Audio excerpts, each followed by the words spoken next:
찬송과 존귀와 영광을 올려드립니다. 우리와 같이 더럽고 추한 죄인을 사랑하셔서 아들의 보혈의 피로 우리의 죄를 씻으시고 구원하시고 자녀 삼아주시고 성령님 우리 안에 성전으로 임하여 우리를 영원한 하나님의 나라로 인도하시고 또 영원한 천국에서 내주의 보혈을 찬송케 하시니 감사합니다. 하나님 홀로 영광과 찬송과 존귀를 받으시고 이 예배 가운데 임재하여 주옵소서. 하나님 우리의 모든 예배가 오직 하나님께 영광 되기를 간절히 소원하오며 예수님의 이름으로 기도드립니다. 아멘. 사도신경으로 우리의 신앙을 하나님 아버지 앞에 함께 고백하시겠습니다. 전능하사 천지를 만드신 하나님 아버지를 내가 믿사오며 그 외아들 우리 주 예수 그리스도를 믿사오니 이는 성령으로 잉태하사 동정녀 마리아에게 낳으시고 본디오 빌라도에게 고난을 받으사 십자가에 못 박혀 죽으시고 장사한 지 사흘 만에 죽은 자 가운데서 다시 살아나시며 하늘에 오르사 전능하신 하나님 우편에 앉아 계시다가 저리로서 산 자와 죽은 자를 심판하러 오시리라. 성령을 믿사오며 거룩한 공예와 성도가 서로 교통하는 것과 죄를 사하여 주시는 것과 몸이 다시 사는 것과 영원히 사는 것을 믿사옵나이다. 아멘. 찬송가 194장 우리를 죄에서 구하시려 194장 찬송하시겠습니다. 우리를 죄에서 구하시려 주 예수 십자가 지셨으니 기쁘게 부르세 할렐루야 다 구원 얻었네.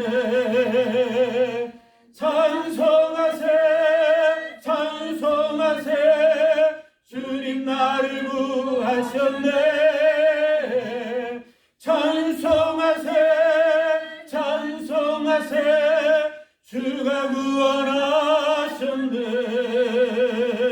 우리를 주께서 구했으니 이전에 행하던 악한 일과 추하고 더러운 모든 죄를 온전히 버렸네. 찬송하세 찬송하세 주님 나를 구하셨네. 찬송하세 찬송하세 주가 구원하셨네. 나 지금 죄에서 사함받아 거룩한 백성이 되었으니 이 육신 장막을 벗을 때도 겁날 것 없겠네 하며 찬송하세 찬송하세 주님 나를 구하셨네. 찬송하세 찬송하세 주가 구원하셨네. 우리가 이 세상 떠날 때에 예수의 손목을 굳게 잡고 영원히 즐거운 천국에서 주 함께 살겠네 하며 찬송하세 찬송하세 주님 나를 구하셨네. 찬송하세 찬송하세 주가 구원하셨네. 찬송하세 찬송하세 찬송하세 주님 나를 구하셨네. 찬송하세 찬송하세 주가 구원하셨네. 아멘. 이 시간에 우리를 대표해서 구교진 집사님 기도해 주시겠습니다.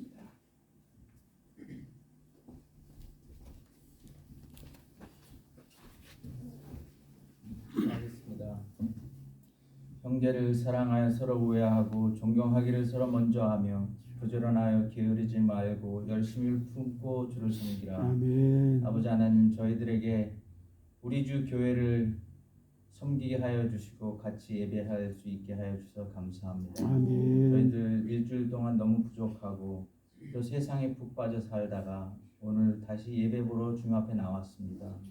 주님, 저희들의 마음을 감찰하시고 저희들이 새롭게 오늘 깨닫고 또 힘을 얻을 수 있도록 인도하여 주시옵소서. 아멘. 주님, 저희 교회가 이번 주에 준비하는 멕시코 선교회 주님께서 같이 하여 주시고 아멘. 준비시켜 주시고 정말 모든 것이 성공적으로 이루어질 수 있도록 주님께서 인도하여 주시옵소서. 아멘. 주님, 저희들에게 오늘 주실 말씀을 저희 마음밭에 잘 새기고 저희들이 일주일 동안 살 때 저희들에게 힘과 용기가 되는 말씀, 그리고 실천할 수 있는 말씀이 되게 하여 주시옵소서. 아멘. 주님, 이 시간 시작하는 시간이 오니 저희들 끝마칠 때까지 집중하고 영감으로 저희 마음속에 깊이 새겨질 수 있도록 인도하여 주셨기를 바라오며 예수님의 이름으로 기도드리옵나이다. 아멘.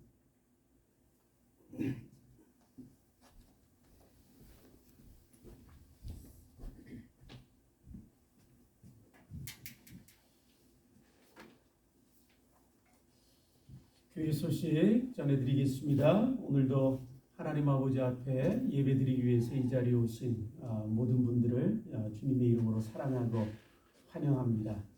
이 시간에 오늘 처음 저희 교회에 오셔서 예배드리시는 분이 저 뒤에 계셔서 제가 잘 모르지만 아무튼 우리 박수로 저 뒤에 오신 우리 성도님 환영하도록 하겠습니다. 주님의 이름으로 환영합니다. 감사합니다. 우리 앞뒤 좌우 옆에 분들과 함께 우리 인사하시고 우리 축복하는 시간 갖기 원합니다. 주님의 이름으로 사랑합니다. 사랑합니다. 좋은 일 많이 있을 줄 믿습니다. 아멘. 주님의 이름으로 사랑하고 좋은 일 많이 있을 줄 믿습니다. 아멘. 오늘은 고난 주간이 시작되는 종려 주일입니다. 예수님께서 십자가에 못 박히시기 위하여 예루살렘으로 들어가시던 날이 바로 오늘입니다. 그래서 오늘이 종려 주일이고 또 오늘부터 고난 주간이 시작됩니다. 여러분, 한 주간 동안 우리 주님의 고난과 십자가를 묵상하시고 기도하시고 우리 주님의 십자가와 또한 고난에 우리가 함께 동참하는 그런 한 주가 되길 원합니다. 다음 주일은 또 기쁨의 부활 주일입니다. 우리 우크라이나를 위해서 여러분들 계속해서 기도해 주시고 계시는데 전쟁이 끝날 기미가 보이지 않네요. 여러분들 계속해서 빨리 우리가 많이 기도해서 빨리 이 전쟁이 끝나길 원합니다. 전쟁은 하나님께 속했다고 말씀하십니다. 하나님이 끝내게 하시면 끝나게 되는 줄 압니다. 우리가 함께 기도하심으로 우리 이 전쟁이 빨리 끝날 수 있도록 우리 함께 기도에 동참해 주시면 감사를 드리겠습니다. 멕시코 선교를 위해서 우리 멕시칼리에 이번 주 토요일 16일 날 방문을 하게 되었습니다. 날씨가 지난주에 많이 더워서 걱정을 했는데 다행히 날씨가 많이 떨어져서 우리가 어렵지 않게 다녀올 것 같습니다. 사실은 거기가 여름이 되면 날씨 온도가 한 120도씩 올라가는 지역이에요. 그래서 여름에 가면 참 힘들고 어렵게 사는 그분들의 모습을 보게 되는데 여러분들 함께 기도해 주시고 또 동참해 주시고 또 함께 우리 선교가 멕시칼리뿐만 아니라 전 세계로 하나님의 복음을 전할 수 있는 그런 선교의 문이 활짝 우리 교회 가운데 열릴 수 있도록 여러분들 기도해 주시고 동참해 주시면 감사하겠습니다. 우리 제가 광고 교회 소식 전하는 동안에 뭐 받아서 쓰시려고 열심히 하시다가 그냥 멈추신 것 같으세요? 받으셨으면 주세요. 예. 우리 처음 오신 집사님 성함을 적으셔서 저한테 주시려고 그러다가 못 주시고 계셨는데 우리 새로 오신 집사님 성함이 정탁 집사님이십니다. 정탁 집사님. 이왕 이렇게 또 이름까지 또 이렇게 적어서 주셨으니까 한 번 더 박수로 환영하도록 하겠습니다. 제 이름으로 환영합니다. 감사합니다. 이 시간에 우리에게 주시는 하나님의 말씀 함께 보시겠습니다. 하나님의 말씀은 마태복음 27장 32절로 44절 말씀까지입니다. 마태복음 27장 32절로 44절 말씀까지 우리 한 절씩 교독해서 하나님의 말씀 보시면서 우리 함께 말씀으로 오늘을 나누기를 원합니다. 제가 먼저 읽겠습니다. 나가다가 시몬이란 구레네 사람을 만나매 그를 억지로 같이 가게 하여 예수의 십자가를 지었더라. 쓸개탄 포도주를 예수께 주어 마시게 하려 하였더니 예수께서 맛보시고 마시고자 아니하시더라. 저희가 예수를 십자가에 못 박은 후에 그 옷을 제비 보아하고 거기에 앉아 지키더라. 그 머리 위에 있는 유대인의 왕에서 쓴 제패를 펴더라. 이때 예수와 함께 강도들이 십자가에 못 박히니 하나는 우편에 하나는 좌편에 있더라. 지나가는 자들은 자기 머리를 들며 예수를 모욕하여 가로되 성전을 헐고 사흘에 짓는 자여 내가 만일 하나님의 아들이여든 자기를 구원하고 십자가에서 내려오라 하며 그와 같이 대제사장들도 서기관들과 장로들과 함께 희롱하여 가로되 저가 남은 구원하였으되 자기는 구원할 수 없도다. 저가 이스라엘의 왕이로다. 지금 십자가에서 내려올지어다. 그러면 우리가 믿겠노라. 저가 하나님을 신뢰하니 하나님이 저를 기뻐하시며 이제 구원하실지라. 제 말이 나는 하나님의 아들이라 하였도다 하며 함께 읽겠습니다. 함께 십자가에 못 박힌 강도들도 이와 같이 욕하더라. 아멘. 단 피셔라고 하는 미국의 복음성가 가수가 있습니다. 유튜브나 또 다른 곳에 찾아보면 이분이 부르는 복음성가를 들을 수 있습니다. 그런데 이 복음성가 가수인 이분이 험한 십자가라고 하는 책을 썼습니다. 그 책에서 이분은 이렇게 우리에게 이런 말을 들려주고 있습니다. 제가 한번 읽어보겠습니다. 미국은 20세기 마지막 10년 동안 십자가 없는 기독교를 만드는 데 성공했다. 순수한 복음의 열정에 불타는 사람들이 많은 불신자를 그리스도인으로 만들기 위하여 부지중에 십자가를 슬그머니 치워버렸기 때문이다. 복음을 광범위하게 전파하는 일에 집중한 나머지 복음의 심장이요 핵심을 놓쳐버린 것이다. 라고 우리에게 한 책에서 복음성가 가수가 십자가를 잃어버린 이 시대의 교회에 대해서 우리에게 이야기하고 있습니다.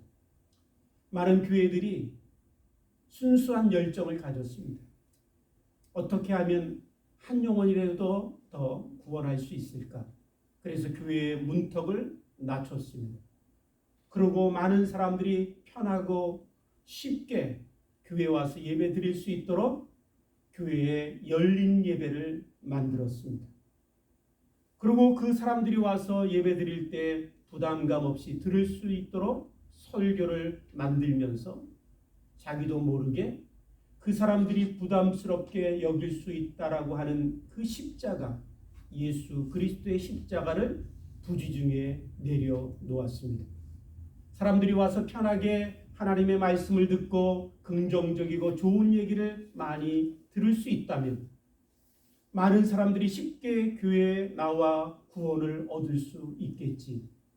그렇게 순수한 마음으로 시작됐지만 어느 순간 교회가 자기들도 모르게 주님의 십자가를 내려놓고 잃어버린 교회가 되었습니다. 오늘 이 시대의 교회가 십자가를 잃어버린 교회가 된 것은 어떤 의도적이진 않지만 순수한 복음의 열정으로 시작된 그런 마음이었지만 자기들도 모르게 십자가를 잃어버린 교회가 되었다라는 것입니다. 우리들도 이 시대의 교회를 섬기고 있기 때문에 어느 순간 십자가는 우리에게 부담스럽게 느껴질 때가 있습니다. 십자가 없는 설교가 편하고 십자가 없는 설교가 나에게 듣기 좋은 쉬운 설교가 되었습니다. 십자가 없는 교회, 십자가 없는 설교에 익숙해진 우리들의 모습을 우리가 보게 됩니다. 사랑하는 성도 여러분, 혹시 우리가 붙들고 있는 복음, 내가 이 복음을 인하여 구원을 얻을 거라고 확실하게 붙들고 있는 이 복음에 십자가가 빠져 있진 않는지 이 시간 우리가 함께 생각해 보게 됩니다. 오늘 우리는 고난주일이 시작되는 종려주일을 맞이하고 있습니다. 이 시간에 우리 함께 다시 한번 내가 십자가에 없는 복음에 익숙해지고 그것을 좋아하고 그것 가운데 빠져 있지 않는가 우리가 다시 한번 생각해보는 이 주일 예배가 되길 원합니다. 여러분, 십자가 없는 복음이 편하고 쉬울 수 있습니다. 그래서 혹 그 복음이 이 빈자리를 가득 사람들로 채울 수 있을지도 모르겠습니다. 그러나 중요한 것은 뭐냐면 십자가가 빠진 복음, 그 복음이 이 교회를 사람으로 채울 수 있을지라도 십자가가 빠진 그 복음으로 한 영혼도 구원할 수 없다라는 것입니다. 십자가가 빠져 있다면 그 복음으로 한 영혼도 하나님의 나라로 그 영혼을 인도할 수 없다라는 사실을 우리가 기억할 필요가 있습니다.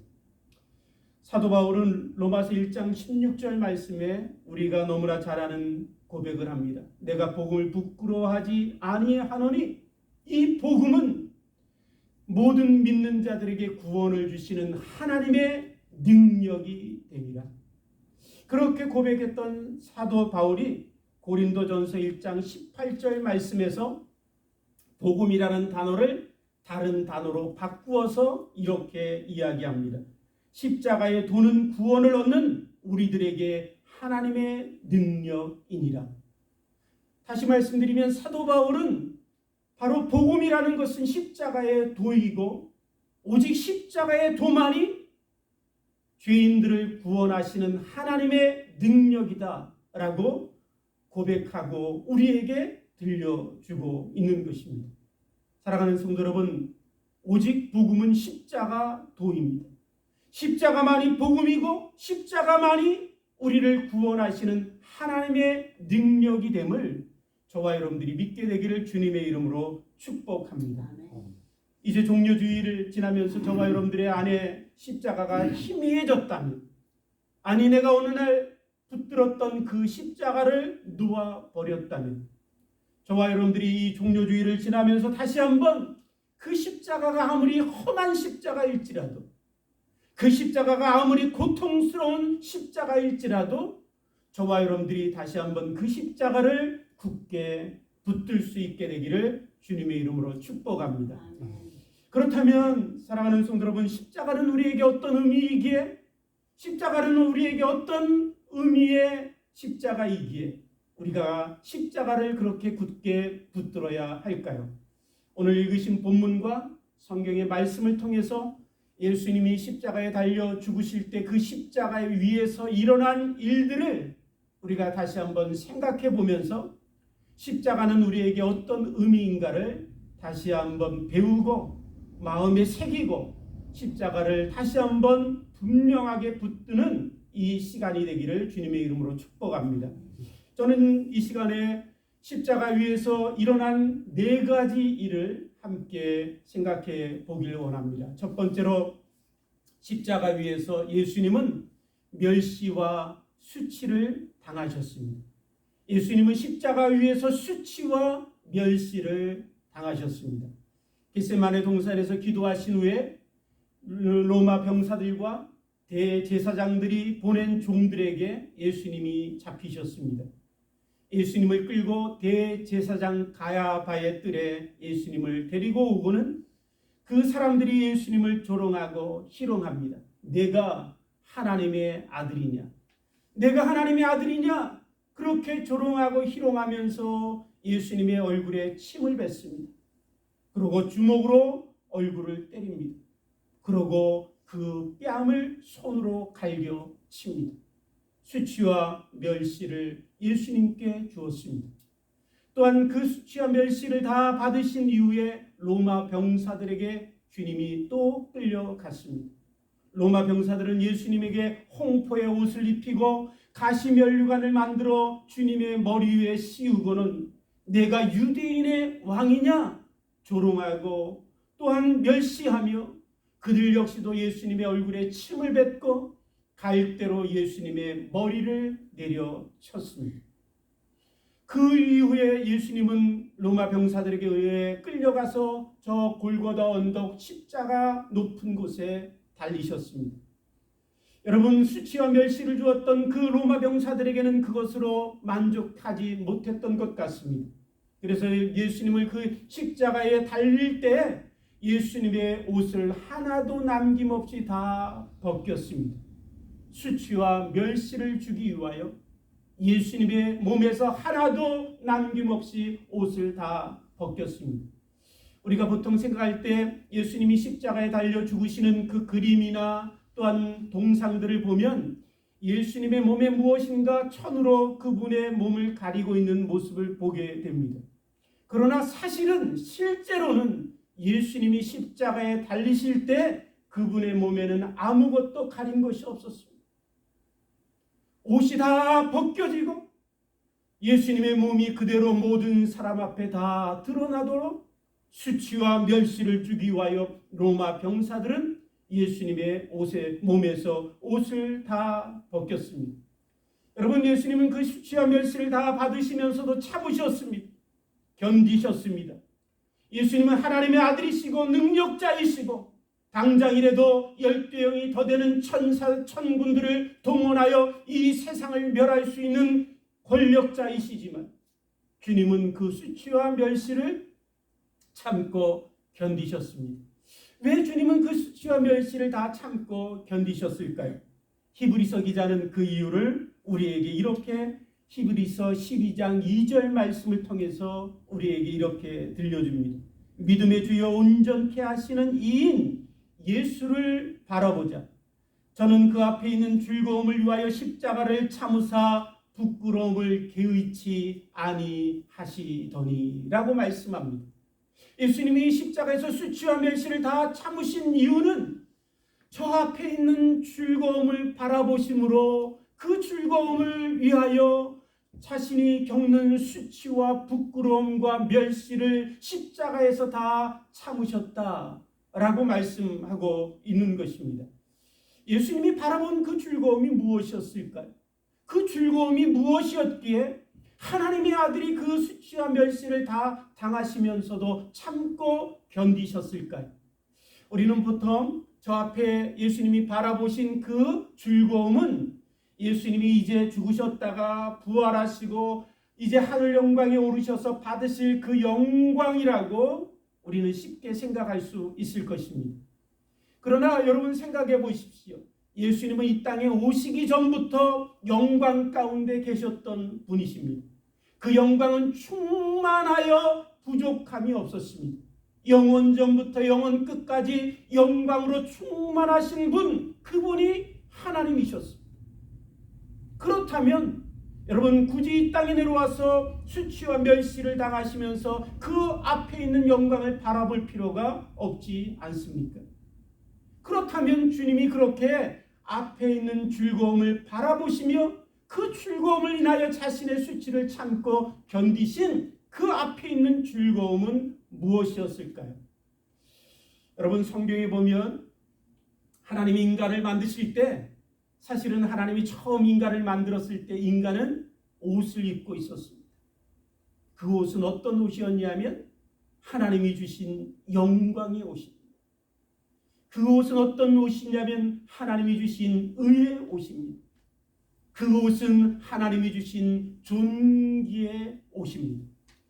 하나님 우리를 창조하실 때 존귀와 영광과 거룩한 옷으로 인간을 입히셨습니다. 그래서 여러분, 다윗이 그 하나님이 창조하신 인간을 바라보면서 감탄하며 시편 8편에 이렇게 고백합니다. 하나님, 사람이 무엇이간데 사람을 하나님보다 조금 못하게 하시고 영광과 존귀로 간을 씌우셨습니까? 하나님, 인간이 무엇이간데 이 인간의 피조물을 만드시면서 우리에게 이토록 영광스럽고 이토록 존귀한 관을 씌우셨습니까? 그렇게 다윗은 고백하며 감탄하고 있습니다. 사실 하나님이 저와 여러분들을 만드셨을 때 우리 지금 모습과는 비교할 수 없는 영광스러운 모습이었습니다.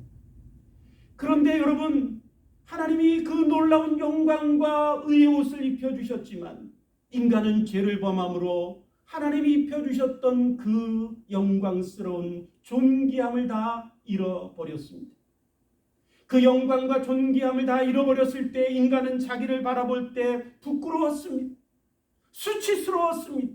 너무나 두렵고 참으로 추한 자기의 모습을 인하여 그 모습을 감추기 위하여 나무로 자기 몸을 가릴 수밖에 없었습니다. 찾아오시는 하나님을 피하여 나무 그늘에 숨을 수밖에 없도록 수치스럽고 부끄러운 모습으로 여러분 떨어진 것입니다. 오늘날도 우리는 그런 모습 가운데 살고 있습니다. 아담과 하와가 잎으로 자기의 수치와 부끄러움을 가리기 원했지만 가릴 수 없었지요. 오늘도 우리는 똑같이 그렇게 살아가고 있습니다. 우리는 명품과 또한 반짝이는 귀중품과 보석으로 우리의 몸을 치장합니다. 그러고는 나는 영광스럽고 나는 존귀한 자야. 우리는 나의 부끄러움과 수치를 그것들로 가릴 수 있다라고 생각합니다. 오늘 우리는 그래서 옷을 입고 우리의 좋은 것들을 바르고 우리는 좋은 것을 차고 입으며 들고 와서 나는 영광스러운 존재라고 나타내고 싶어 합니다. 그러나 사랑하는 성도 여러분, 명품이 우리의 수치를 가릴 수 있을까요? 우리가 차고 있는 보석으로 나는 반짝이는 영광스러운 모습처럼 우리 앞에 나왔지만 우리 안에 있는 이 부끄러움을 감출 수 있을까요? 여러분 한번 생각해 보십시오.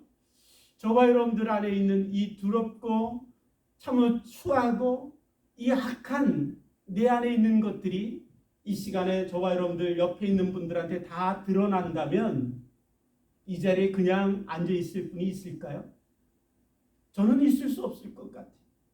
목사이지만 제 안에 있는 이 두렵고 이 수치스럽고 부끄러운 내 안에 있는 이 만물보다 부패한 내 마음의 더러움, 이 썩어진 내 마음을 보면서 여러분들한테 제 이 모습을 여러분들 앞에 다 드러낼 수밖에 없다면 저는 지금 당장이라도 도망갈 수밖에 없을 것입니다. 성경에 보면 가늠한 여인을 돌로 치기 위해서 사람들이 모였습니다. 돌로 치려고 하는 그 가늠한 여인들을 향해서 모욕하고 수치를 주고 멸시했습니다. 그러나 그 모였던 사람들에게 주님이 그들의 수치를 드러냈습니다. 그들의 부끄러움을 드러냈습니다. 그럴 때 그들 가운데 한 사람이라도 그 자리에 있을 수 없었습니다. 들었던 돌을 내려놓고 치려고 했던 그 더러움을 내려놓고 한 사람 한 사람 그 자리를 다 떠날 수밖에 없었습니다. 우리도 마찬가지 아닐까요? 이 시간에 우리 안에 있는 이 두렵고 추하고 이 썩어있는 우리들의 이 악함을 우리가 다 드러낼 수밖에 없다면 우리도 한 사람 한 사람 이 문을 통해서 어디론가 다 도망가고 숨어버릴 수밖에 없을 것입니다. 그런데 여러분, 우리가 도망가서 숨어버릴 수 있다면 좋겠지만 성경은 이렇게 우리에게 하나님 앞에 설 때 우리들이 어떻게 될지 우리에게 이렇게 말씀하고 있습니다. 히브리서 4장 13절 말씀입니다. 하나님의 눈앞에 만물이 벌거벗은 것 같이 드러나리라. 하나님 앞에 만물이 벌거벗은 것 같이 다 드러난다라는 거예요. 우리는 서로 죄인이고 서로 더럽고 추하기 때문에 그나마 초록이 동색이라고 같은 색깔을 가졌기에 우리의 추함이 좀 드러나는 것이 적을 수 있을 것입니다. 그러나 거룩하신 하나님 앞에 우리의 모든 죄들이 드러날 때 우리의 추함은, 우리의 더러움은, 우리의 부끄러움은 더 클 수밖에 없을 것입니다.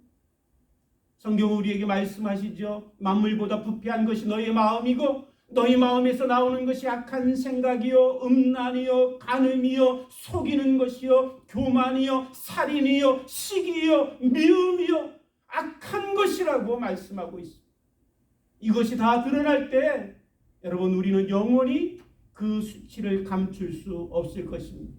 아무리 옷을 빨듯이 내 죄악된 이 물든 마음을 빨려고 할지라도 지워지지 않을 것입니다. 우리는 영원히 그 지워지지 아니하는 내 더러움 때문에 우리는 부끄러움 가운데 살 수밖에 없을 것입니다. 그런데 성경에 보면 하나님이 우리를 천국으로 인도하실 때 그 천국 잔치에 우리가 다 들어갈 때 우리 모두가, 여러분, 놀라운 것은 똑같이 다 흰옷을 입는다. 신부된 교회의 성도들이 신랑된 예수님 앞에 나아갈 때 누구나 다 흰옷을 입혀서 그 신랑 되신 예수님 천국잔치, 혼인잔치에 들어가게 하실 것이라고 성경은 우리에게 말씀하고 있습니다. 그런데 그 흰옷이 무엇일까요? 우리가 생각하는 그냥 흰옷이 아니라 성경에서 하나님의 영광을 표현할 때 쓰는 단어가 희다라는 거예요. 그 영광의 빛이 우리에게 비칠 때 그것을 우리의 생각으로 이해할 수 있도록 표현하기 위해서 쓴 단어가 희다라는 단어예요. 그러니까 우리가 천국에 가서 주님이 나에게 옷을 입혀주시고 신랑 되신 주님 앞에 나아갈 때 우리가 입는 옷, 그 옷은 우리가 잃어버렸던 영광의 옷입니다.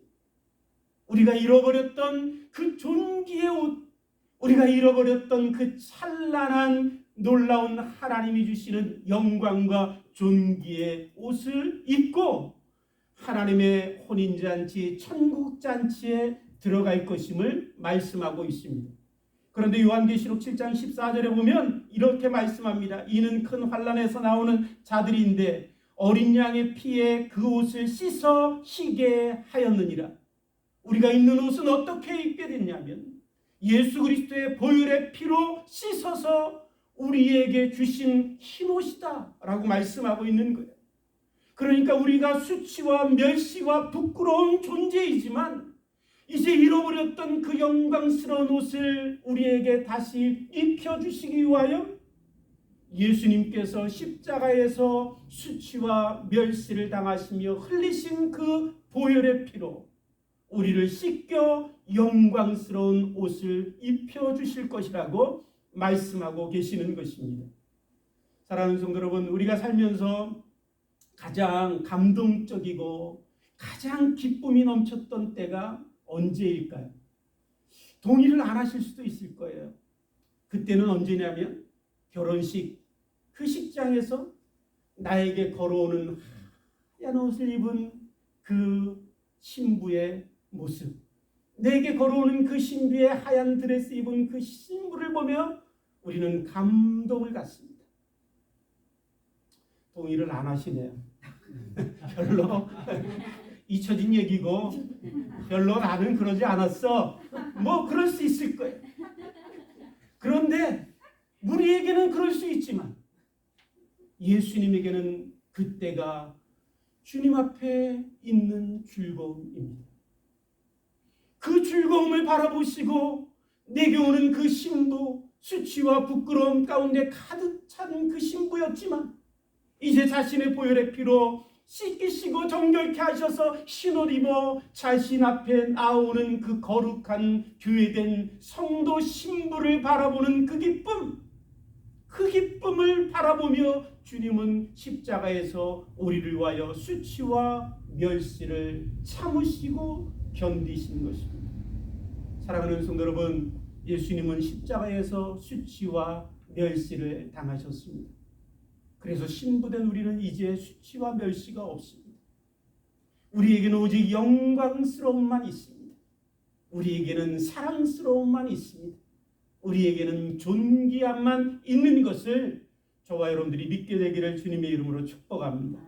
두 번째로 예수님이 십자가에서 달리실 때 십자가에 달리신 예수님은 가시 면류관을 쓰시고 십자가에 달리셨습니다. 로마 병사들은 예수님을 십자가에 못 박을 때 그분의 머리 위에 가시로 만든 관을 만들어 주님의 머리에 씌웠습니다.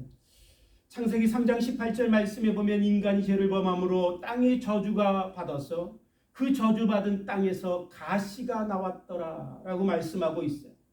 그러니까 이 가시는 어떤 것이냐면 저주의 결과물입니다.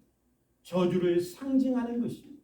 그 가시로 면류관을 만들었습니다. 그리고 예수님의 머리에 씌웠습니다.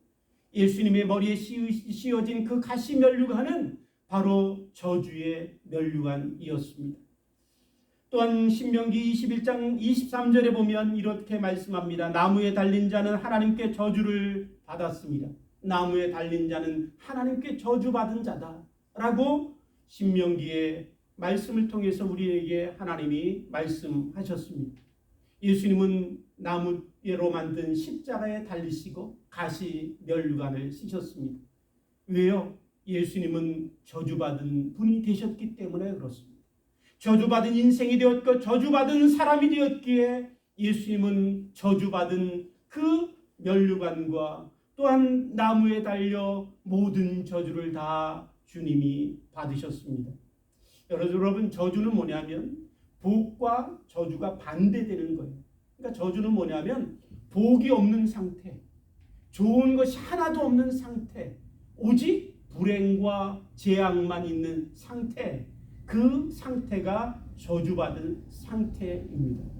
그 저주받은 상태, 그 저주를 얘기하면서 여러분, 우리는 가끔 얼마 전까지 유명한 세미나에 우리의 마음을 뺏긴 적이 있으실 것입니다. 그 유명한 세미나의 제목이 뭐냐면 가게에 흐르는 저주를 끊으라. 내 가문에 흐르는 저주가 있는데 그 가문에 흐르는 저주를 끊어야 된다.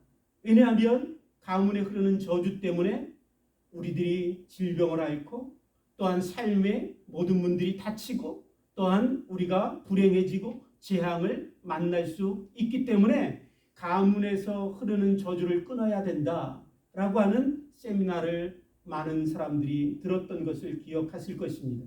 우리가 무엇인가 하나님 앞에 저주받을 행동을 했기 때문에 그 저주받은 행동 때문에 온 저주를 끊기 위하여 무엇인가 우리가 해야 되고 무엇인가 해서 그 저주를 끊어야 됩니다 라고 가르친 그런 세미나입니다. 여러분, 그래서 많은 사람들이 혹시 내가 저주받을 행동을 해서 내 자녀들에게 저주가 흘러가면 어떻게 하지? 그래서 자녀들이 질병을 앓고 또한 사업이 망하고 재앙이 오고 불행해지면 어떻게 하지? 그래서 그 세미나를 들었던 많은 사람들이 있습니다. 여러분, 어떠세요? 가게에 흐르는 저주가 있으세요? 가게에 흐르는 저주가 나 때문에 생겼다면 내 자녀들, 그 자녀들에게도 저주가 흘러간다면 그 저주를 끊기 위해서 여러분 무엇이든지 다 하지 않겠어요? 내가 자녀가 저주가 받은 인생이 아니라 저주가 끊어진 인생으로 살 수만 있다면 부모된 입장에서 무엇이든지 다 하겠다라고 하는 마음이 있을 것입니다. 그런데 사랑하는 성도 여러분, 중요한 것은 그 가르침은 성경적이지 않습니다. 성경은 오히려 더 무서운 얘기를 우리에게 들려줍니다. 그것은 뭐냐면 모든 인생은 저주 가운데 태어나서 저주받은 인생을 살다가 영원한 저주 가운데 떨어질 수밖에 없다. 그것이 인간의 운명이다라고 하나님은 우리에게 분명히 말씀하고 계십니다. 모든 사람이 죄를 범하였음에 사망이 모든 사람에게 이르렀느니라. 성경은 우리에게 율법을 범함으로 하나님 앞에 불순종함으로 모든 사람들이 죄를 범하였고 죄를 범한 인생들 가운데 사망의 저주가 이르렀고 그 사망의 저주를 율법의 저주다, 하나님의 법을 어기고 불순종한 사람들에게 찾아온 저주다라고 분명하게 말씀하고 있습니다. 우리는 태어나서 고해 같은 인생을 삽니다. 질병과 아픔이 있습니다. 싸움과 다툼이 있습니다. 눈물과 슬픔이 있습니다. 살다가 고난 가운데 죽습니다. 죽으면 끝인 줄 알았는데 그게 끝이 아니라 죽음 이후에는 더 말할 수 없는 지옥의 저주가 있습니다. 끊고 싶어도 끊을 수 없습니다. 벗어나고 싶어도 벗어날 수 없습니다. 해결하고 싶어도 해결할 수 없습니다. 내 힘으로는 해결할 수 없는 저주를 갖고 태어난 인생들이 이 땅의 모든 사람들이라고 하나님 우리에게 말씀하십니다. 그런데 사랑하는 성도 여러분, 놀랍게도 갈라디아서 3장 13절 말씀에 이렇게 말씀합니다. 그리스도께서 저주를 받은 바 되사 율법의 저주에서 우리를 속량하셨으니, 예수님이 십자가에 달리셔 가시면류관의 저주를 받으시고 나무에 달린 자 저주받은 자가 되심으로 모든 저주를 주님이 다 받으심으로 저주받은 우리 인생들을 저주에서 속량하셨으니 저주에서 구원하셨다라고 말씀하시는 말씀입니다. 사랑하는 성도 여러분, 그렇습니다. 율법의 저주보다 더 지독한 저주가 어디 있겠어요? 살다가 고통 가운데 사는 것도 저주인데 죽고 나서 다 끝이면 좋겠는데 그것이 끝이 아니라 영원한 저주로 시작되는 지옥의 저주의 문이 열리는 인생, 그것보다 더 지독한 저주가 어디 있겠어요? 가게에 흐르는 저주보다 비교할 수 없는 그 저주를 받고 우리는 태어났습니다. 그런데 예수 그리스도께서 십자가에 달리시사 저주를 다 그분이 받으심으로 율법의 저주 아래 있는 우리들을 이제 저주 가운데서 속량하신 것입니다. 앞부분에 말씀드린 것처럼 저주의 반대는 복입니다. 그래서 여러분, 예수 그리스도 안에 있는 자들에게는 이제 더 이상 저주가 없습니다. 가게에 흐르는 저주라는 것은 있을 수 없습니다. 오직 예수 그리스도 안에 있는 자들에게는 저주는 끝났고 복만 있습니다. 예수 그리스도를 인하여 이제 저주받은 인생이 복받은 인생이 된 것입니다. 예수 그리스도 안에서 영원한 저주 가운데 살 수밖에 없는 운명이 변하여 복받은 운명이 될 수밖에 없도록 예수 그리스도께서 십자가에서 우리를 대신하여 저주의 가시관을 쓰시고 저주받아 나무에 매달리신 것입니다. 사랑하는 성도 여러분, 예수님이 십자가에서 저주를 받으셨습니다. 그래서 이제 우리는 복받은 인생이 되셨습니다. 저와 여러분들이 믿게 되기를 주님의 이름으로 축복합니다. 아멘. 세 번째로 예수님은 물과 피를 흘리셨습니다. 요한복음 19장 34절 말씀에 보면 이렇게 말씀합니다. 그중 한 군인이 창으로 옆구리를 찌르니 곧 피와 물이 나오더라. 예수님이 십자가에 달리셔 죽으실 때 로마 병사가 창으로 예수님의 옆구리를 찔렀습니다. 그때 예수님 안에 있던 물과 피가 다 쏟아졌습니다. 성경은 피는 생명이다 라고 말씀하시죠. 또 물은 생명의 근원입니다. 그래서 피와 물이 다 쏟아졌다라는 것은 예수님의 생명을 우리에게 다 쏟아 부으셨다라는 것이에요. 예수님 그분의 생명을 다 우리에게 부으셨습니다. 죄의 대가는 사망입니다. 그래서 여러분, 죄를 범한 자는 영원한 생명으로 대가를 지불해야 합니다. 그 생명을 대가로 지불해야만 죄의 문제가 해결될 수 있습니다. 그래서 성경에 우리에게 뭐라고 말씀하시냐면 피 흘림 없이는 죄 사함이 없느니라. 피는 생명인데, 그래서 그 생명된 피를 흘림 없이는 죄 사함은 없다라고 말씀하십니다. 여러분, 짐승의 생명과 인간의 생명이 비교될 수 있을까요? 네, 절대 비교될 수 없겠죠. 여러분, 어떻게 짐승의 생명과 인간의 생명을 비교할 수 있다면 어떻게 우리가 육고기를 먹고 살 수 있겠어요? 여러분, 비교할 수 없는 가치가 인간의 생명에 있습니다. 그래서 아무리 많은 짐승의 피를 흘려도 한 영혼을 구원할 수 없는 거예요.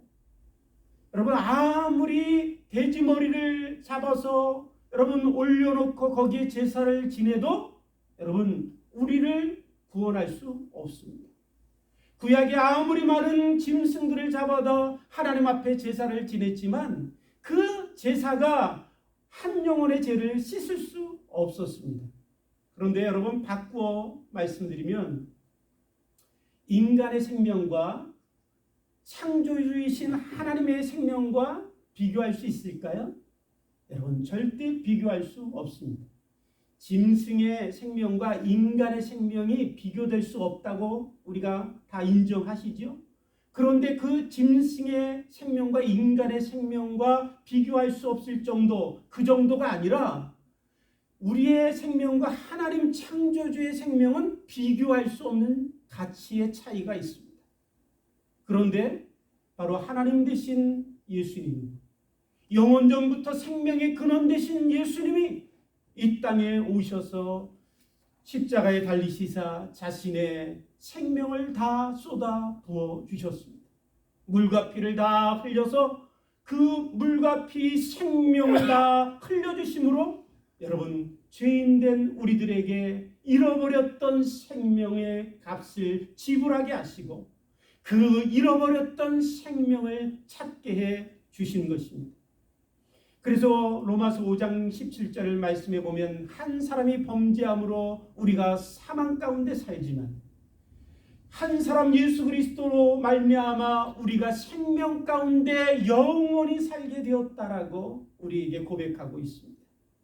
사랑하는 성도 여러분, 예수님이 십자가에 달리심으로 물과 피를 다 흘려주셨습니다.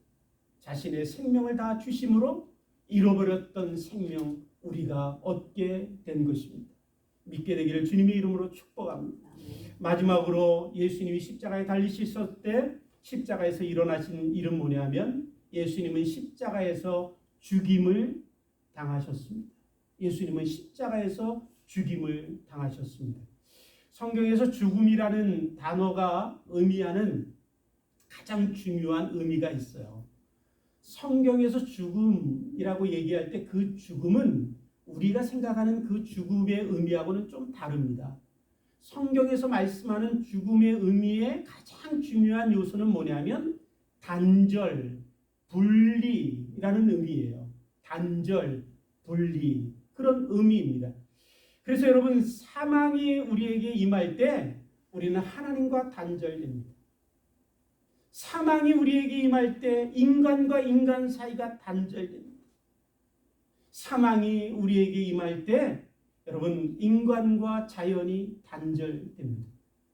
예수님이 십자가에 달려 돌아가실 때 내가 목마르다라고 외치셨습니다. 여러분, 우리의 몸에 여러분 물이 얼마나 중요한지 아시죠? 물은 생명의 근원이죠. 육체의 생명의 근원이에요. 그래서 물이 끊어질 때 우리는 그 갈증과 목마름의 고통을 겪게 됩니다. 여름에 저 사막을 한번 걸어보면 물이 끊겨진 내 몸에 단절로 오는 고통이 얼마나 심한가 느껴지실 거예요.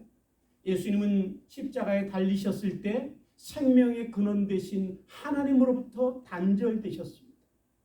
그 하나님으로부터 단절된 예수님에게 온 고통은 목마름의 고통이었습니다. 그래서 예수님은 부르짖었습니다. 나는 목마르다. 나는 목마르다라고 부르짖으셨습니다. 뿐만 아니라 예수님이 십자가에 달리셨을 때 그 죄로 인하여 여러분 사망이 예수님께 임할 때 예수님은 사랑하는 하나님으로부터 단절되었습니다. 영원히 함께 사랑했던 내 아버지, 영원히 하나로 온전한 연합으로 기쁨으로 즐거움으로 함께 거하셨던 그 아버지로부터 단절되셨습니다. 그래서 예수님이 고백하며 부르짖으며 외칩니다. 나의 하나님, 나의 하나님, 어찌하여 나를 버리셨나이까? 나의 하나님, 나의 하나님, 어찌하여 나를 버리셨나이까? 아버지로부터 단절되는 그 고통이 예수님께 쏟아졌습니다. 사랑하는 성도 여러분, 육체의 죽음은 어떤 것이냐면 영혼이 육과 분리될 때, 육에서 영혼이 분리될 때 육이 죽습니다. 그러면 썩고 부패하지. 그것이 육체의 죽음입니다. 오늘 우리가 살아가는 이 시대에 여러분 얼마나 많은 단절이 있습니까? 많은 사람들과의 단절로 오는 소외와 외로움과 고립과 고통 가운데 살아갑니다.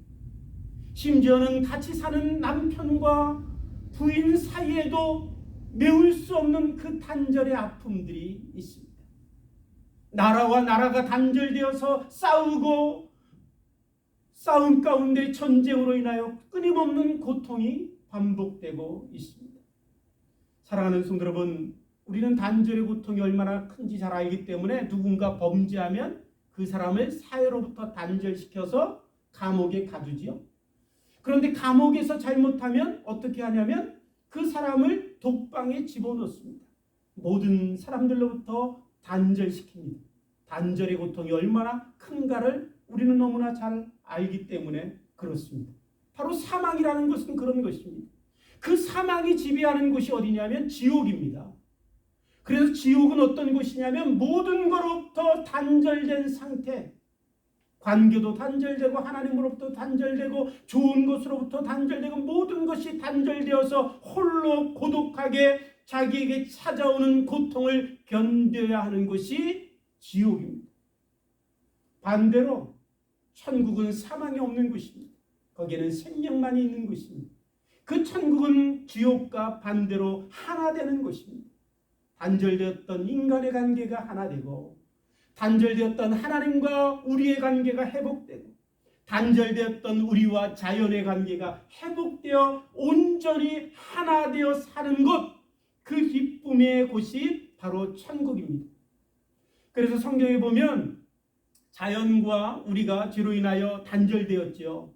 그런데 이제 자연과 우리가, 동물과 우리가 하나 되는 그곳의 표현을 뭐라고 얘기해요? 사자들과 함께 뒹굴고 독사굴에 손을 넣고 그렇게 표현하고 있어요. 그러니까 천국이라는 것은 뭐냐면 동물과도 다시 교감하고 하나 되고 연합하고 그 기쁨을 함께 누리는 것, 바로 천국의 기쁨이 여러분 우리 모든 인간관계가 회복돼서 남편과 부부가 단절되어 뛰어넘을 수 없는 고통 가운데 살 수밖에 없지만 그러나 천국에서는 모두가 하나 되는 것이, 그래서 코이노니아의 기쁨을 누리는 것입니다. 더욱이 살아계신 하나님과 하나 되는 것이 천국입니다. 그래서 예수님께서 십자가에 달리시기 전에 요한복음 17장 26절에서 이렇게 우리를 위하여 기도합니다. 아버지께서 내 안에 계시고 내가 아버지 안에 있는 것 같이 그들도 하나 되어 우리 안에 있게 하소서. 내가 아버지 안에 있고 아버지가 내 안에 있는 것 같이 저들도 하나 되어 우리 안에 있게 하옵소서. 예수님은 십자가에서 하나님으로부터 단절되셨습니다. 목마르셨습니다. 버림받으셨습니다. 그러므로 그분의 버림받음과 그분의 단절의 고통을 통해서 여러분 우리가 하나님과 하나 되고 우리가 인간과 인간이 하나 되고 인간과 모든 만물이 하나 되는 놀라운 기쁨을 우리가 누리게 된 것입니다. 그것이 주님이 십자가에서 이루시는 것입니다. 거기에는 더 이상 버림도 없고 단절도 없고 나눔도 없고 싸움도 없습니다. 여러분 예수님이 십자가에서 하나님으로부터 버림받았기에 우리는 더 이상 버림받지 않습니다. 예수님이 십자가에서 이제 모든 단절의 고통을 받으셨기에 이 땅에서 사랑하는 자들을 먼저 보내야 하는 그 죽음의 고통, 단절의 아픔들을 더 이상 우리는 누리지 않습니다. 그곳에는 오직 하나와 연합과 소통과 여러분 코이노니아의 놀라운 기쁨만이 있는 그 놀라운 것이 천국입니다. 그것을 위하여 주님은 십자가에서 우리를 위하여 하나님 앞에 버림받으셨습니다. 사랑하는 성도 여러분, 십자가는 이렇게 우리에게 중요한 십자가, 십자가는 주님이 다 지시고 난 후에 이렇게 고백하시죠. 다 이루었다. 여러분, 십자가만으로 주님은 다 이루셨습니다. 더 이상 우리에게 필요한 것이 없습니다. 더 이상 우리에게 필요한 것은 하나도 없습니다. 완벽하게, 온전하게, 영원하게 십자가 위에서 예수님은 우리를 위하여 모든 것을 다 이루셨습니다. 그러므로 십자가만으로 충분합니다. 사랑하는 성도 여러분, 십자가만으로 만족합니다. 십자가만으로 부족함이 없습니다. 우리도 종려주의를 보내면서 갈라디아서 6장 14절에서 사도 바울이 고백했던 것처럼 우리도 이렇게 고백하며 종려주의를 지내면 좋겠습니다. 내게는 우리 주 예수 그리스도의 십자가 외에는 결코 자랑할 것이 없습니다. 내게는 우리 주 예수 그리스도의 십자가 외에는 결코 자랑할 것이 없습니다. 주님, 나는 십자가만으로 충분합니다. 그렇게 고백하며 이 종려주일에 다시 한번 주님의 십자가를 붙들고 십자가만으로 만족해 하신 그 놀라운 주님의 은혜 가운데 여러분 십자가만을 자랑하며 살아가는 저와 여러분들이 되기를 주님의 이름으로 축복합니다. 함께 기도하시겠습니다. 하나님 아버지, 감사합니다. 거룩한 주일, 이제 종려주일을 맞이해서 혹시 우리 안에 희미해지고 우리가 붙들지 못했던 십자가, 우리 주님의 십자가였다면 다시 한번 주님의 십자가를 붙들길 원합니다. 그래서 우리도 오직 내 주님 십자가 외에는 결코 자랑할 것이 없습니다. 십자가만으로 나는 충분합니다. 십자가만으로 감사합니다. 그렇게 고백하며 주님을 섬겨가는 우리 모두 되게 해 주옵소서. 감사하며 예수님의 이름으로 기도드립니다. 아멘.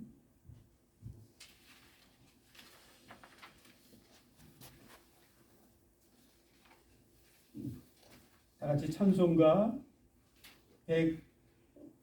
155장 갈보리 십자가 갈보리 산 위에 우리 함께 찬송하시겠습니다.